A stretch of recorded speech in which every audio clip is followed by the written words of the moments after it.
Okay, so transplant day arrives. Tell me what that was like for you and your brother. Apprehension level were very, very high. You know, I still remember the signing off all of the disclaimers, and the last one that stood out is, the result could be death, and that's sort of what hangs around.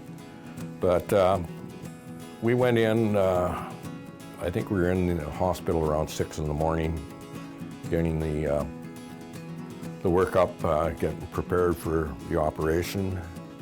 The other thing that I found is, while I'm sitting there nervously on the gurney, because I'd never been under a GA, I'd never had serious surgery up to that point. So the other part of my transplant that was different is I had a double nephrectomy because of the NDI. They took out both kidneys, and then I had the transplant. And it's my understanding that Dr. Michael Eng, who was my surgeon, was pioneering a new procedure. Initially, when I went in, they told me that I was going to have to undergo 2 operations. One to remove the kidneys and one to insert the transplant. Dr. Eng removed both kidneys and completed the transplant through a scar on my abdomen. It's about that long. And well, they closed up the scar a lot better than what I had for the skin cancer. So you can barely even see the scar. It was a pioneering surgery, is my understanding of the time. So I think I was on the table for under 9 hours. Do you know what the normal time is for a kidney transplant? For the transplant itself, I'm not sure. Okay. Because I also had the kidneys taken out. But Exactly. Originally they were saying that it'd be 2 operations, it would be around 16 hours. So again, I'm off protocol. So after the surgery, tell me about seeing your brother again, post-transplant surgery. How did that feel?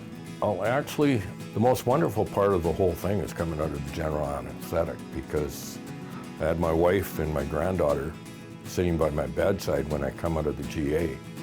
And you don't realize what's been taken away from you as you get ill over the years.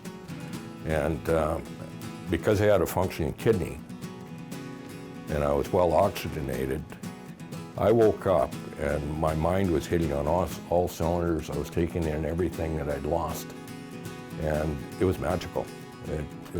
I was just euphoric, and I don't think it was the drugs that were doing it. It's because I could see, like, one of the side effects that I had with the kidneys is that my electrolyte levels were never stable. And one of the issues with fluctuating electrolytes is they affect your vision.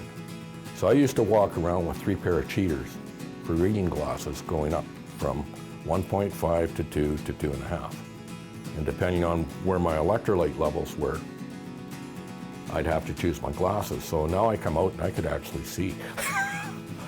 And that's the first thing. My hearing was clear. I wasn't tired. And I'd always heard about these horrible hangovers coming from the GI. I didn't have any of it. And that was the magical part of that. I didn't see my brother. He was in it. He'd come through it a lot earlier, so he was out of the recovery room already on the ward. So I didn't see him for a day and a half later. What was the first thing you said to each other? I just told him, I can't believe this. And he says, well, what do you mean? I says, well, I don't know, thank you. There's no way of repaying something like that. And he had a much rougher time than I did for the recovery. Some of it might have been our approach to recovery, but the other part of it is I gained something and I had something back, where he lost something, had to give up something. So just to summarize, how long was the recovery process for both you and for your brother? My brother was in the hospital for 4 days. I was in for 6. My recovery process, I went back to work February 1st. And I'm not sure when my brother went back, but it took him probably another 3 or 4 weeks because he had post-op complications associated with his scar. So did he receive wage support from his employer? No. So that was all out of pocket for him? I think he had some support through the Kidney Foundation. Mm-hmm. We didn't apply for any. We were lucky that we we're financially secure enough that we did not suffer that badly from it. But there is a financial cost to it. So this year, you're coming up on celebrating your 9th kidney anniversary.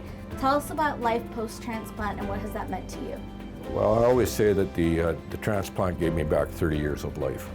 The only issue that I'm having right now is after 8 years, the immunosuppressants have got their claws firmly embedded in me, so I have to be a lot more careful around getting other people's illnesses.